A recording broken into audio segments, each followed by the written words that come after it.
Добрый день всем. Саламатсыздар. Мы депутаты Жогорку Кеңеши, комитет по транспорту, коммуникациям, архитектуре и строительству. Проверяем качество обслуживания населения. Что вы можете сказать? На кыргызском тоже скажу. Кечиресиздер, биз мына Жогорку Кеңештин депутаттары биз атайын ушу цондорду текшерип жүрөбүз. Элде кандай наразычылыктар бар, элге кандай обслуживание болуп атат, дурус мындай кичине тейлөө берип атышабы депчи. Ошондуктан сиздердин бир пикирлериңиздерди угайлы дегенбиз. Айткылачы, айтыңыз эже. Большие очереди. Большие очереди. Просто можно было бы сделать так, у каждого свое. Сейчас я пришла, оказывается, регистрация иностранных граждан сделали как общие, обратно. Тоже стоим, очереди ждем. Везде же, как бы даже в аэропорту, как бы пропускают нас в отдельное окошко. И не хотелось бы с палочкой опять стоять в большой очереди. Просто это просьба, да?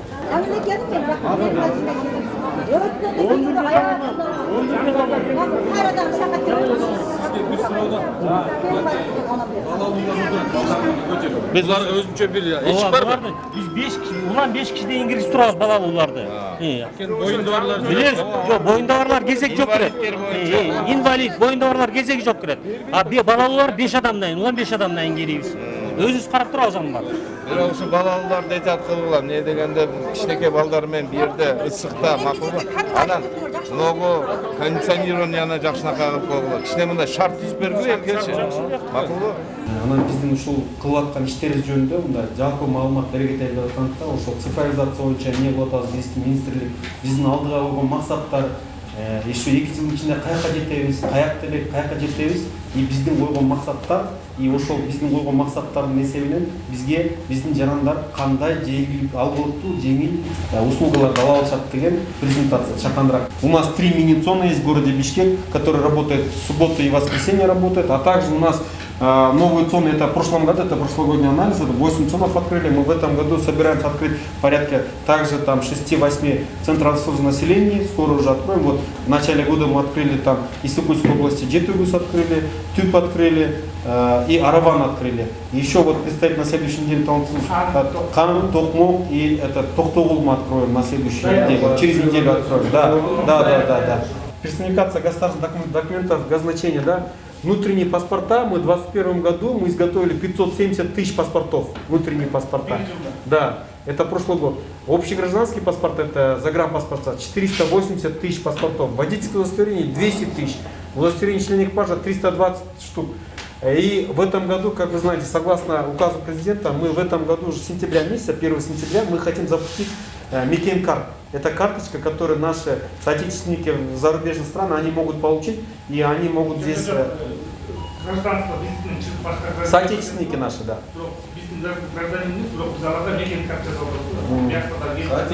Да, соотечественники, да. Они могут прийти и там воспользоваться льготы, там могут, как бы, согласно закону.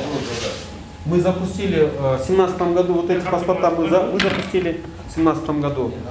В этом году, и в прошлом году мы запустили вот общегражданские паспорта, которые, да, вот, на сегодняшний день у нас не первое место, а первый ряд, согласно опросу ИКАО, есть международная организация ИКАО, она заняла первые ряды, первые 10 рядов, это наш кыргызстанский паспорт занял, да, по поводу защиты и по поводу качества, да, на самом деле. На самом деле тут есть чип, вот здесь чип есть, да. Раньше чипа не было, как вы знаете, да, была там нота, что мы должны были сделать чипованные паспорта, и согласно этому мы сделали. Тут более 20 защитных элементов. Вот этот паспорт, более 20 защитных элементов. Вот, например, скажем, Америка только-только переходит на такой паспорт, точно такой же паспорт переходит. А можно вопрос задать сразу? Вот вот эти маалымат каражаттарын 15-20 күн бүгүн жарыяладыңыздар. Паспорттар менен мыйзамсыз берилген паспорттар менен иши бар.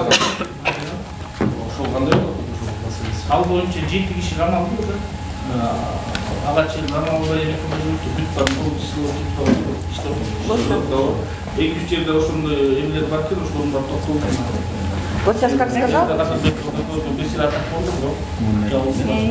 ошол схемалар бар жабылды азыр. Да, мындай болчу да. Сиздер 570 миң берип атат жылына деп Ошонун ичинде да туура. ошол мен баягы жакын коңшу мамлекеттерге да биздин паспорттор кетип аткан жокпу деген кетип аткан жок деп атам. Кетип атат да эми. Андай фактылар да бар, иштеп атабыз. Бакытбек Хусейнович, вот здесь вот старого паспорта образец, он легко, ну, его можно было подделать, потому что здесь всего лишь одна пленка. Если вот здесь вот немножко потереть, пленка отойдет. То есть, соответственно, нужно найти всего лишь чистую книжку, без визы, без пересечения границы. И дальше эта книжка становится объектом для тех людей, для продажи. Нужно изготовить только пленку, которую можно сюда наклеить с любыми данными.